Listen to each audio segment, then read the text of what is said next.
If you're new to Counter-Strike 2, you might be struggling to find the perfect crosshair for you, or maybe you just don't know what makes a good crosshair. Well, today I'm here to give you a couple of things that I think make a good crosshair and a couple of tips when it comes to discovering the crosshair that might suit you best. Let's get right into it, but before we do, we have a word from our sponsors. Today's video is sponsored by SkinsMonkey. SkinsMonkey is a site where you could trade skins that you already have to get some skins that you might want. That way you can hop into your next game with some fresh new skins. All you have to do is log into the site through Steam, put in the skins that you don't want anymore, grab the skins that you do, and then click trade. Trades happen almost immediately, and any balance that you don't use in the trade will roll over for a trade that you might do in the future. Right now you can get a free $5 if you were to use code Austin on the site, and if you were to use my code, you would get an additional 5% on top of the 30% deposit bonus. So let's say if you deposit $100, that means you would get $135 if you use my code to deposit. So make sure you guys check out SkinsMonkey, and let's get right back into the video. Now that we've got that sorted, let's get right into the crosshair guide. Now I would like to start this off saying that everybody's going to have a different crosshair that suits them best. Personally, I don't think that there's any such thing as a bad crosshair or even a good crosshair.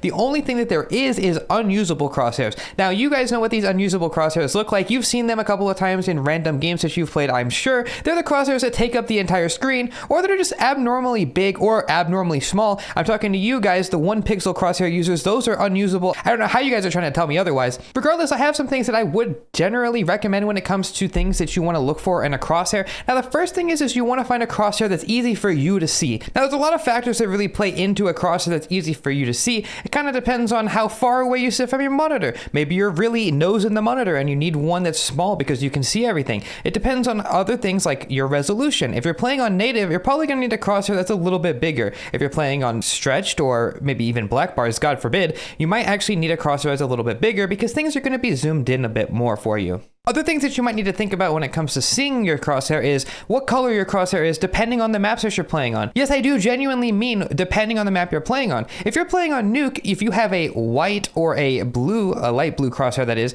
you might notice that sometimes your crosshair just you can't see it. If you're looking at that really bright white silo, sometimes a white crosshair might disappear. Or if you're looking and trying to hold outside somewhere, you might lose your crosshair if it's light blue. And there's a lot of instances where this could affect you, and there's a lot of maps where this is at play. For example, again, on Ancient, if you have a green crosshair, you might not be able to see it. You know, anything like that. My personal biggest tip for this and struggling to see your crosshair is to just put an outline on it. So I would always advocate for outlines, but some people just think that they look ugly and won't use them. But me personally, the crosshair that I've used for literally 5 years, the entire time that I've played the game, has had an outline, because when I tried to use a crosshair before that didn't have one, I genuinely could not see my crosshair most of the time. I would just lose it. Whether that's because I have bad eyes or because it actually is the move, it remains to be seen. Generally, I would still recommend that you keep an outline on. Now that we have the visibility sorted out, we should talk about the different styles of crosshairs. And for those of you guys that are confused, there's 3 different styles of crosshairs. There is the classic crosshair, the classic static crosshair, and the legacy crosshair. This is new to CS2. There used to be 5 crosshair styles, but now there's only 3. Anyway, so the first one's going to be the classic crosshair style. Now you guys might know this one from whenever you first load up CS. This is going to be the one that you get by default. This is the one that goes and expands whenever you move or shoot,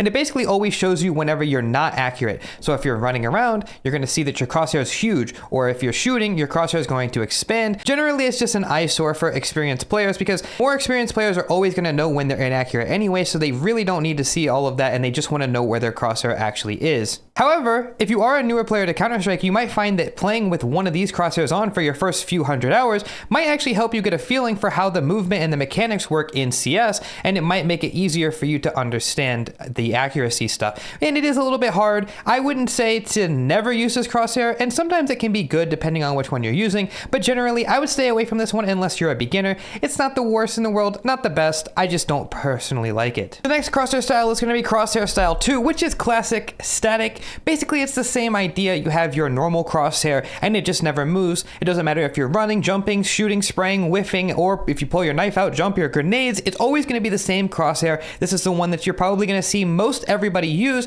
because it's the most straightforward one. It's just a crosshair. It's exactly like you think it is. Personally, it's the one that I use. It's probably the one that your favorite pro uses. I would probably recommend this one for people who have been playing for a long time. There's not really that much else to say about it, but if you're still struggling and you like the idea of the classic crosshair, but you still want it to maybe expand sometimes when you're spraying, so that way it helps you learn your spray controls, well then let me tell you, there's actually the perfect style for you, which is the Legacy Crosshair style. Basically, this is one that's the exact same as the static crosshair. It never moves unless you're spraying with a gun or if you're shooting in general. If you're tapping with a pistol or if you're spraying, your crosshair will expand, and a lot of people can actually use this to try to help guide their sprays if they're learning how to spray for the first time. I actually used this for a long time on the same crosshair that I was using to this day. The first time that I used the crosshair, I actually had it where it would expand when I shot, and then I learned how to spray and I made it just a regular static crosshair, and that's what it is to this day. So I would say that if you're starting to get above an amateur, you know, getting to like above average, maybe you know, you're not a beginner anymore and you still need a little bit of extra help, but you're pretty much ready there, you can try this style. There's actually still some pros that use this one. I think it's just strictly preference. At a certain point, you can probably get away with using any crosshair style that you want if you're a pro, but this is one that I personally would stay away from because I think it's a little distracting. But again, if you are learning, this is not a bad option, and I can still recommend this one. Now, it's at this point in the video where you might be thinking, Austin, that's great and all, but I don't know how to change my crosshair, or I don't even know where to start. Well, let me tell you, there's actually a perfect workshop map that you can use where you can apply all of these settings and it's perfectly set up for you. So if we load up the map, you can see that there's plenty of options. There's already some crosshairs that you can just choose. Maybe you have a favorite pro and you want to just copy his crosshair directly. You can just do that. Or there's also all of these amazing commands on the side. All you have to do is just click them, or you can shoot them, and it'll change your crosshair to whatever setting, and you can adjust them with all of these options as well. Now, there's a couple of different settings here that I haven't necessarily talked about, but you can kind of explore this and figure out whichever settings that you want to use for your own crosshair. There's just a few that I'd like to touch on. There is some people that would prefer to have a gap in their crosshair, and that's completely fine. I personally use a gap in my crosshair so that I can see if there's an enemy's head in my crosshair. You might not want that, and you can disable that so it just makes a straight T or a straight like plus so you can see where you're aiming, or you can make the gap huge. Maybe you're like nothing and you have that big crosshair gap. That way he says, I don't need to see the center of my crosshair. I just want to know roughly where the center of my screen is. That guy's a Giga Chad. Maybe you want to mess with that. Maybe you want to mess with the alpha settings. There's a setting where you can make your crosshair a little bit see-through. Maybe you don't need that much help seeing your crosshair and you just like to remember that it's there mentally, and that helps you. Maybe that's something that you want to try out. There's also a couple other settings you can mess around with. Go ahead, download the map. It will be linked in the description. It's pretty easy to use, and that is not sponsored, by the way. It's just a map that most people use whenever they're making their crosshairs. Try it out. Let me know how it goes for you. Again, there's a lot of crosshairs in there that you can just steal from, and you can go ahead and experiment. There's you know, just a bunch of cool things in there. Now, wrapping up the video, there is a couple of settings that I have not talked about, and it's pretty much just because most people don't use them. Now, in CS2, there is a new ability to have a follow crosshair feature with your, well, crosshair, and basically what that means is anytime that you're spraying, your crosshair will move across the screen so that you can always see where your next bullet's going to go. Now, there's a lot of debates going on right now in the CS community whether or not this is actually a viable thing to use, but if you want to try it for yourself, maybe it'll help you learn your sprays out a little bit, maybe it'll give you a reference if you're newer, you always can try that out. The setting is just in your settings menu. By default, you can turn on a follow crosshair and try it out. It's very weird and uncomfortable, at least for me as an experienced player, but you could try it. Let me know if you like it in the comments below. I'm sure most people have tried it. Just let me know if you enjoy it. Now, there's actually another setting that you might have heard of, which is the T crosshair setting.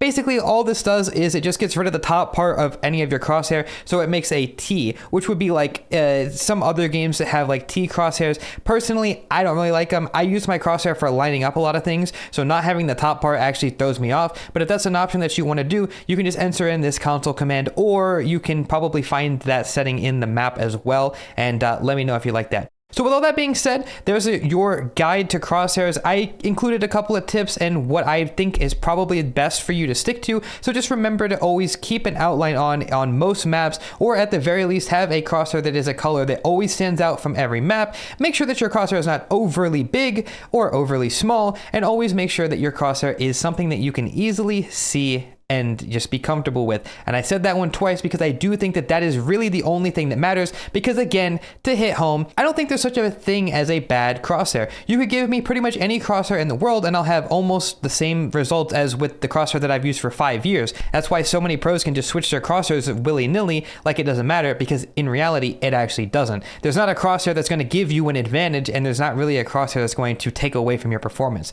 And because of that, I actually never change my crosshair. I genuinely mean mean that. I have not changed my crosshair in over 5 years. And in case you're wondering what that crosshair looks like, I'll put it up on screen right now. And the link to my crosshair that I've always used will be also linked in the description. You can try it out. And that's pretty much all that is for me. So if you guys did enjoy the video, make sure you guys leave a like and share this with your friends who change their crosshair all the time. If you have any questions, make sure you guys leave them in the comments as well. And I will try my best to respond to all of them. And that's it for me, boys. Make sure you guys check out this video that YouTube thinks you'll like as well.